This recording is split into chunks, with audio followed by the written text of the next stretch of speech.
مليون مليون مليون ومليار مبروك للنادي الاهلي وجماهيره المحترمه تحقيق لقب دوري ابطال افريقيا للمره ال 12 في تاريخه.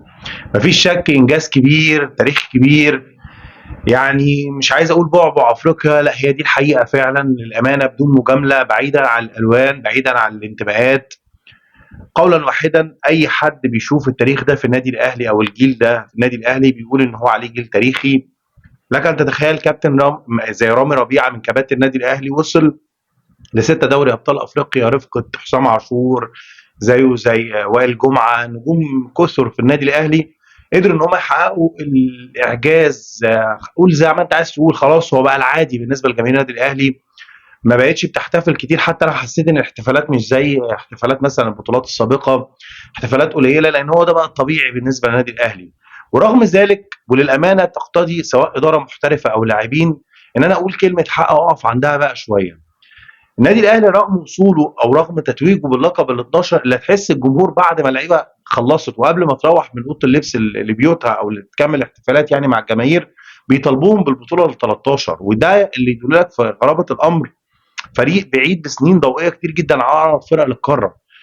هقف معاك شويه عند الحته دي لان الحته دي هي منبع البطولات او هي الشخصيه اللي بتعمل البطولات. وخليني اقول لك ان الاهلي افتقد الفتره دي او في فتره كده من 2013 حتى 2020 لما خد البطوله دي من نادي الزمالك، واللي كنا طبعا بكل تاكيد يعني كنا نتمنى ان هي تبقى بحضور جماهيري، بس طبعا عشان اللي حصل وقت الكورونا وكده فما كانش افضل حاجه ان انت تشوف حضور جماهيري. ورغم ان المباراه دي لو كان فيها حضور جماهيري كانت هتختلف 180 درجه، والله اعلم كان ممكن تبقى النتيجه كمان مختلفه.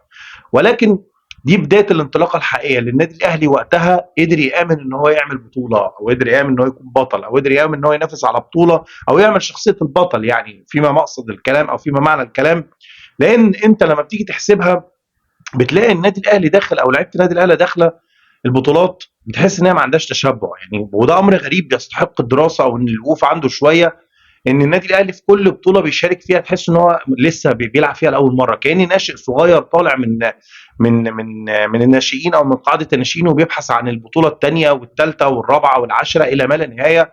وده الامر فعلا اللي يستحق الدراسه جدا جدا جدا. فعشان كده بنبارك لهم. وبنقول ان يعني في بعض من الناس ترد عليا في الكلام ده تقول انت بتبالغ كتير او بتجامل. لا طبعا احنا زي ما باركنا للزمالك زي ما بنبارك للاهلي، زي ما بنبارك لاي نادي بيمثل مصر، لان دي حاجه. انا ضد ناس تقول لك لا الاهلي بيمثل نفسه والزمالك بيمثل نفسه. في جميع الاحوال علم مصر بيترفع في النهايه في اي نهائي محفل قاري في اي حته في العالم. علم البلد بيترفع، البلد اللي بيمثل او النادي اللي بيمثل بلد معينه العلم بتاعها هو اللي بيترفع مش شعار النادي بس يعني. فللامانه في نقط كتير فنيه ممكن تقول ان انت طلعت منها من المباراه، اقول لك لا مش قد كده يعني. هي من المباراه احنا لو تفتكروا في اللايف احنا قلنا قبل انطلاق المباراه، والحمد لله كل ما بفكر في يعني في تشكيل او كده قارين دماغ كولر وبيطلع كل اللي احنا بنقوله على مارسيل كولر صح. حتى تفكيره احنا تقريبا خلاص حفظناه يعني في صفحه في المقص. دايما بنتابعه وعارفين تفكيره ازاي وعارفين هو بيفكر ازاي. وقلنا التشكيل وطلع فعلا التشكيل صح كله تماما. ودفع باللعيبه اللي احنا كنا بنفكر ان هو يدفع بيها، حتى كريم فؤاد اللي قلنا هيعوض غياب علي معلول. ولكن الامور الفنيه مش كتيره نظرا لان انا هقف بقى هنا شويه عند حته الترجي التونسي اللي انا مش عارف حقيقه. يعني عشان برضو بعض الناس ما تاخدناش لحته انتقاد او ما تقولش ان انت بتقلل من البطوله، زي ما برضو بعض الناس قللت من بطوله الزمالك الكونفدراليه وقالت ان هي بطوله ضعيفه. طب ما انا لو افكر معاك بالمنطق ده هقول لك حاجه مهمه جدا، هي ان بطوله الكونفدراليه لو انت شايف ان هي ضعيفه يبقى دوري الابطال هو كمان ضعيف قولا واحدا. لان انا عارف ان الاهلي والزمالك هي مفخره طبعا وحاجه كبيره جدا لبلدنا ان الاهلي والزمالك هيتقابلوا ان شاء الله في السوبر الافريقي القادم شهر 9 وهيكونوا بيمثلوا مصر تمام. ايا كانت بقى المباراه هتلاقيها في السعوديه، هتلاقيها في العاصمه الاداريه الاستاد الجديد، هتلاقيها ايا كانت هتلاقيها فين. لكن انت اهلي والزمالك طرف نهائي السوبر خلاص، انت يعني مش محتاج حاجه تاني من الدنيا. انت اقوى بطولتين في افريقيا بيستحوذ عليها الاهلي والزمالك. لكن ده مش معناه ان احنا اقوى حاجه، وده مش معناه ان احنا الزمالك والاهلي 100% ما عندهمش اخطاء. مستحيل، اي فريق في الدنيا عنده اخطاء، لكن في فرق ودي سمات الفرق الكبرى بتعرف تداري عيوبها وبتعرف ان هي تستغل ايه نقاط قوتها وتستغل نقاط ضعف المنافس. لصراحه او لوهله كده يعني كنت بتفرج على مباراه الاهلي والترجي انا سرحت كده قلت هو ازاي الترجي وصل للمرحله دي من البطوله، زي ما انا سرحت برضو قلت هو ازاي لعيبه الزمالك ما تاهلتش للبطوله دي، والوم عليهم للامانه، لان انت لو على الاقل لو كان الزمالك اتاهل لدوري ابطال افريقيا اللي ممكن كمان السنه اللي جايه الزمالك ما يلعبش فيه بالمناسبه، ودي حاجه مش كويسه.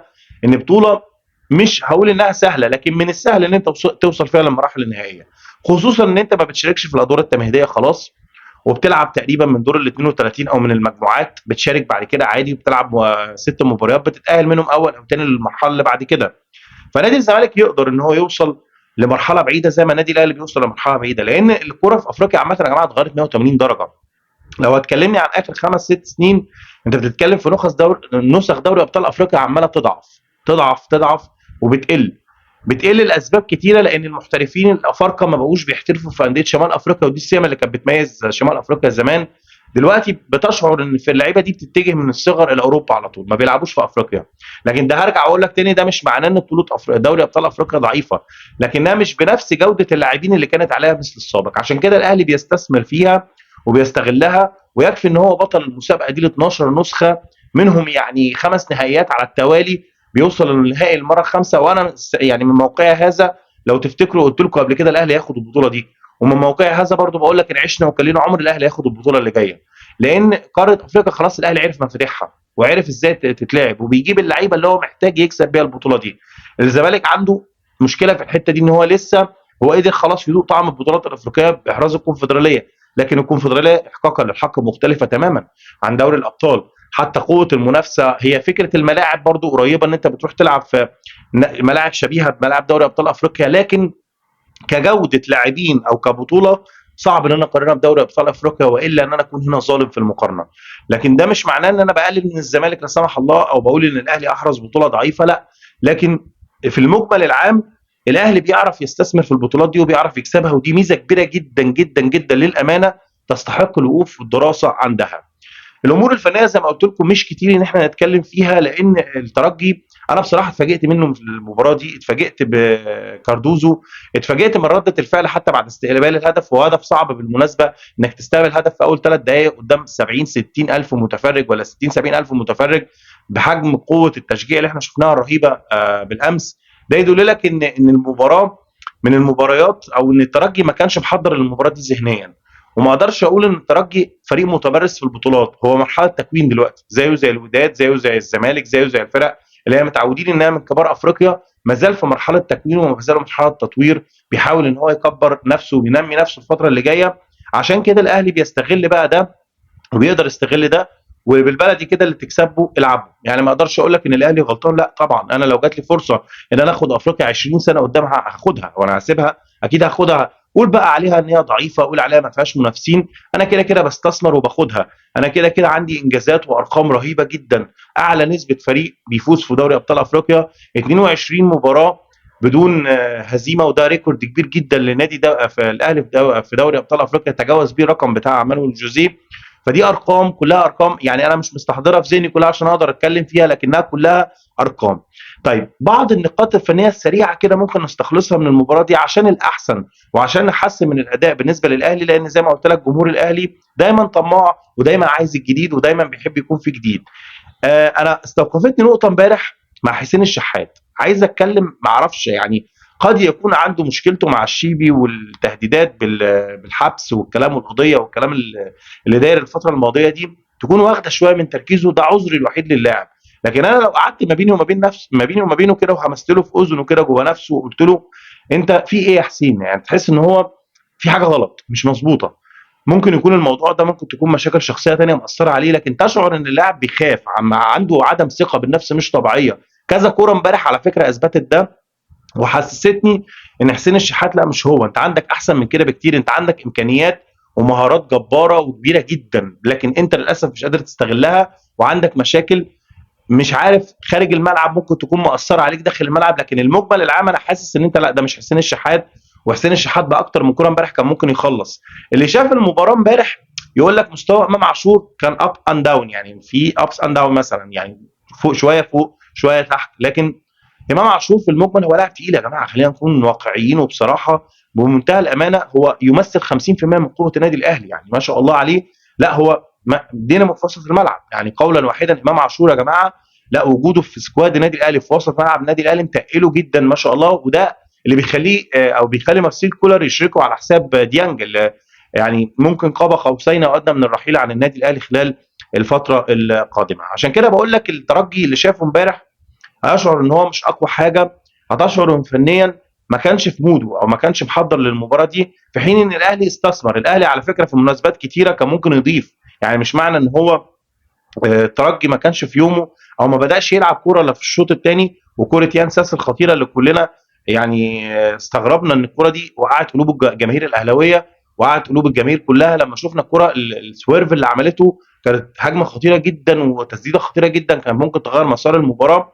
لكن النادي الاهلي ما اقدرش اقول ان هو وحش، لا كان عنده فرص ان هو يقدر يستثمرها، وكان ممكن النتيجه تتضاعف بالمناسبه. لكن زي ما قلت لك الانديه الكبيره في المباريات اللي زي كده بتلعبها مش بتكسب، يعني بتكسبها مش بتلعبها، يعني المباريات الكبرى او النهائيات تربح ولا تلعب.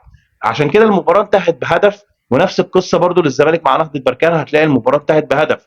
وده سمه يعني غريبه شويه، تحس ان الاثنين خايفين ان هم يجازفوا فيقبلوا هدف فيصعب عليهم الدنيا، فعشان كده كانوا بيلعبوا السهل الممتنع، واللي احنا اطلقنا عليه قبل المباراه وقلنا المباراه دي هتكون مباراه المعادله الصعبه والسهل الممتنع. وده اللي حصل فعلا، وده اللي كان قدام حضراتكم الفتره اللي فاتت اتطبق في المباراه تقريبا بالحرف 95% الحمد لله بفضل ربنا من اللي احنا قلناه قبل المباراه، سواء في اللايف او في التحليلات اللي كانت قبل المباراه. 95% تقريبا اتطبق من الكلام ده. ده يعني كان رؤيه سريعه كده وتحليل سريع لمباراه الاهلي والترجي اللي ما فيهاش امور فنيه كتير ان احنا نتكلم فيها. وان شاء الله اشوفكم في تحليلات جديده، ودايما يا رب ربنا يوفق الكره المصريه وتكون في اعلى شأن وفي احسن تقدم باذن الله.